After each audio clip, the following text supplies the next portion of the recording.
సాయిరామ్. సమర్థ సద్గురు సాయినాథ్ మహారాజ్ కి జై. మన సాయి భక్తులందరికీ నమస్తే అండి. అందరూ ఎలా ఉన్నారు ఫ్రెండ్స్? ఏం చేస్తున్నారండి?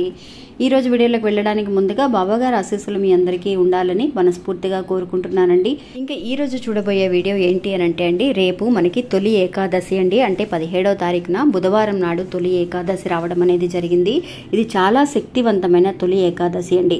ఈ తొలి ఏకాదశి నాడు మనం ఆ మహావిష్ణువుకి ఒకే ఒక వస్తువుతో కనుక మనం పూజ చేయగలిగితే కనుక నిజంగా అండి మనకి అష్ట దరిద్రాలన్నీ కూడా తొలగిపోయి అష్ట ఐశ్వర్యాలు ప్రసాదించగలిగే శక్తి అనేది రేపటి నుంచి అంటే 17వ తారీఖు నుంచి తొలి ఏకాదశి మొదలవుతుంది. ఆ రోజు మొదటి రోజునండి మనం గనక ఇలా చేస్తే నిజంగా మనకి ఎంతో వరకు కూడా అండి అష్టైశ్వర్యాలు అంటే మనందరికీ తెలుసు. నిజంగా ఆయన ఆశీర్వాదం ఉంటే కనుక ఆ మహావిష్ణువు ఆశీర్వాదం ఉంటే నిజంగా మన జీవితంలో సాధించలేనిది ఏమీ ఉండదండి. ఇంకా ఆయనకి పూజ చేయవలసిన వస్తువు ఏంటి అనేది కూడా మనం ఈ రోజు వీడియోలో పూర్తిగా తెలుసుకుందాం. ఇంకా వీడియోలోకి వెళ్ళడానికి ముందుగా మన ఛానల్ ఎవరైతే కనుక కొత్తగా చూస్తున్నారో వాళ్ళు ప్లీజ్ సబ్స్క్రైబ్ చేసుకోండి ఫ్రెండ్స్. మీకు వీడియో నచ్చితే కనుక ఒక చిన్న లైక్ చేయండి.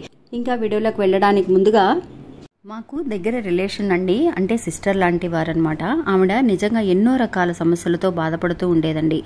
అలాంటి ఆవిడ ఒకరోజు నాకు కనిపించి, అక్క నాకు ఇలాంటి సమస్యలు ఉన్నాయి అని చెప్పి మీతో చెప్తూ ఉండేదాన్ని కదా. ఒకరోజు నాకు బాబా గుడి దగ్గర ఒక ఆయన కనిపించారక్క. కనిపించి, అమ్మ మీకు ఒక సమస్య ఉంది, ఈ సమస్యతో బాధపడుతూ ఉన్నారు, ఇలాంటి పలానా పూజలు చేసుకోండి అని చెప్పి ఆయన చెప్పారక్క.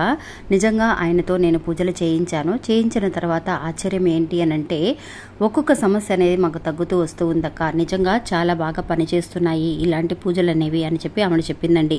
అంతేకాకుండా అండి ఈయన నిజంగా మనకి వశీకరణ సమస్యలు కానీ ప్రేమ పరంగా కానీ పెళ్లి భార్యాభర్తల సమస్యలు నిజంగా ఎలాంటి సమస్యకైనా కూడా శాశ్వత పరిష్కారం ఖచ్చితంగా జరుగుతుందండి. ఒక్కసారి ఈ గురువు గారికి కాల్ చేయండి, మీ సమస్యని పోగొట్టుకునేదానికి ప్రయత్నం చేయండి. నమ్మకంతో సంప్రదించండి. ఫోన్లోనే అన్ని విషయాలు వివరంగా చెప్తారు గురూజీ సిద్ధాంతి గారు, సుబ్రహ్మణ్యరాజు గారండి. ఈయన ఫోన్ నెంబర్ అండి 6303087995.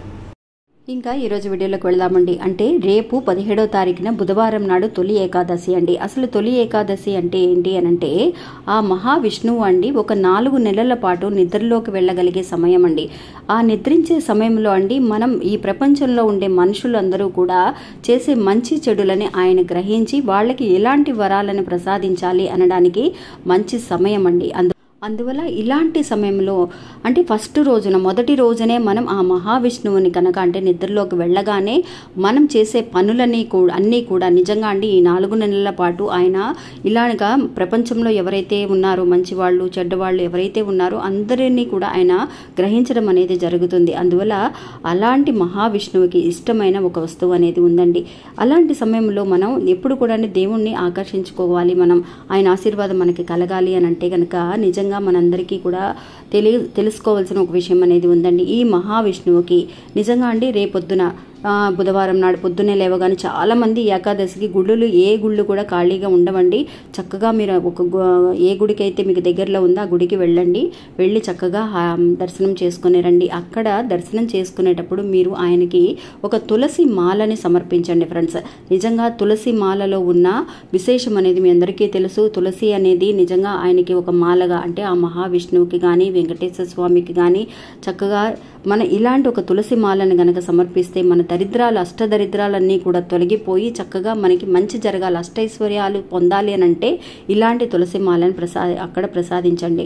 ఆ తర్వాత అక్కడ వచ్చేటప్పుడు మనకి ప్రసాదంగా తులసి కొంచెం ఆకులు ఇస్తారు మనకి. గుడి నుంచి తీసుకొచ్చిన ఆకులని చక్కగా మన ఇంటికి తీసుకొచ్చి మీరు మీ ఇంట్లో బీరువాలో పెట్టుకోండి ఫ్రెండ్స్. అష్టైశ్వర్యాలు మనకు పొందాలి అని అంటే ఆయన దగ్గర నుంచి వచ్చిన ఆశీర్వాదం అంటే ఆ తులసి ఆకులు మన ఇంటికి రావటంతో మన దశ అనేది తిరిగిపోతుందండి. అందువల్ల అలాంటి తులసి ఆకులకి అంత శక్తి ఉందన్నమాట. అంతేకాకుండా మీరు రేపు సాయంత్రం బుధ హోరా సమయంలో చక్కగా 8 గంటల నుంచి 9 గంటల వరకైనా సరే, లేదంటే 3 సమయాల్లో హోరా సమయం అనేది ఉంటుంది మీ అందరికీ తెలుసు.